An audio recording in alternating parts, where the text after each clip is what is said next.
So yeah, in the UK during the early 80s there was this so-called list of video nasties, which was basically a list of nasty videos. Well, mostly Italian and American horror movies, which were considered too nasty, I guess, which eventually led to them being heavily censored or even banned. But you know how that goes. When someone forbids you to see this gruesome movie, you only want to see it even more badly. It's like if your mother said you're not allowed to watch this awesome reviews by this guy on YouTube. Then you just have to check it out. But anyway, there are some great movies on this list, like The Evil Dead, Cannibal Holocaust, Inferno, just to name a few.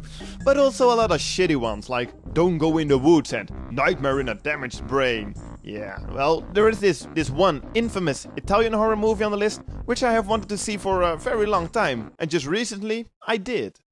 And that is Anthropophagus, the Grim Reaper, aka 1,000 other stupid titles. So yeah, I was really looking forward to seeing this one, and well, to be honest, it was pretty bad.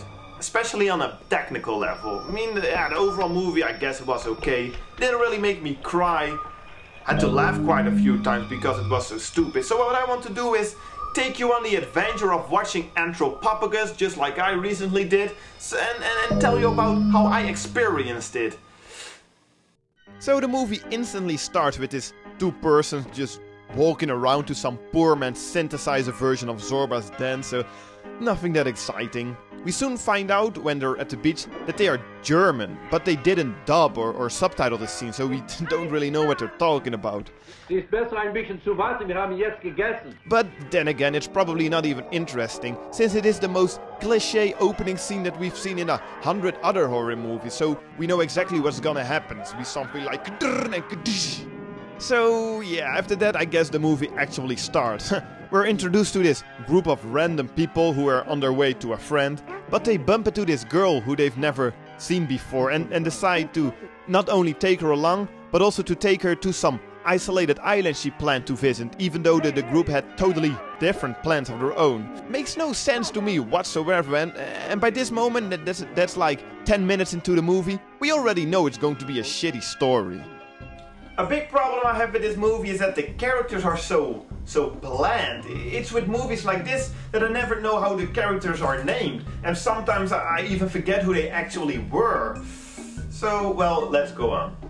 So they all get on a boat to the isolated island. We get the usual boring stuff, like a tarot reading that goes wrong, as if something bad may be on the way. Woo! And then they finally arrive at the island and this dumb pregnant woman manages to strain her ankle, of course. So she and, I guess her husband, stay at the boat while the rest goes take a look at the island. Then the husband gets some water for his wife, but he's pulled overboard.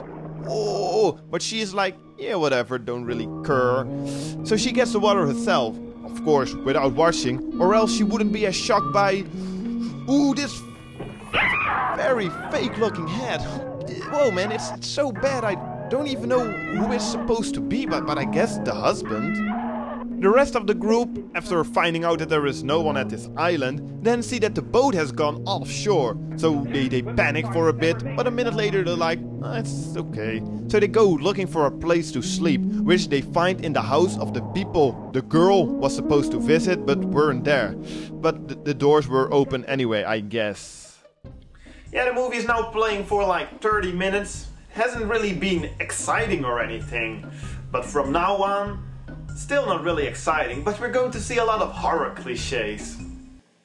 For example, so they're in this house, and this girl's going to, well, I don't know.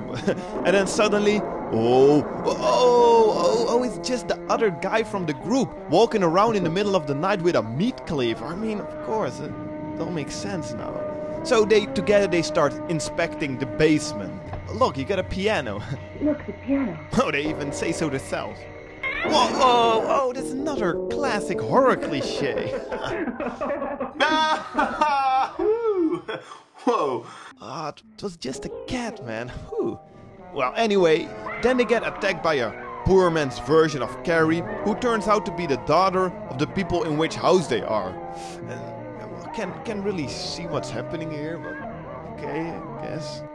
So they take care of the girl and the man who got stabbed, and the two other guys go into town to get stuff for the wound, I guess. And then the crazy girl is talking about some guy she's afraid of, and I guess it doesn't really make sense that I don't use the names, but to be honest, I don't really know how they're called, so... Well, then the other girl gets mad at the girl who came along, blaming her for all the bad things that are happening, and runs away, and the other girl starts following her. That's okay, because that makes place for some great other horror cliches, like the girl tripping. Hang on for a sec.